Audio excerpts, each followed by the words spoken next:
రోజు చూడని ఇంత హాయిని మరిచిపోదు మనసు. ఒదిగి ఉండి నీ వాకిటిలో బదులు కోరి నే నిలుచున్నా. దారి తెలియని చీకటిలో వెలుగు చూసి కాదంటానా. ఊరించి ఇది ఏ మాసం?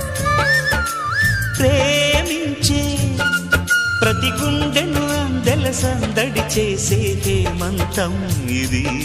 మన సొంతం అయినది. కిలకిల నవ్వే కోయిల కోసం వచ్చింది మధుమాసం. మిలమిల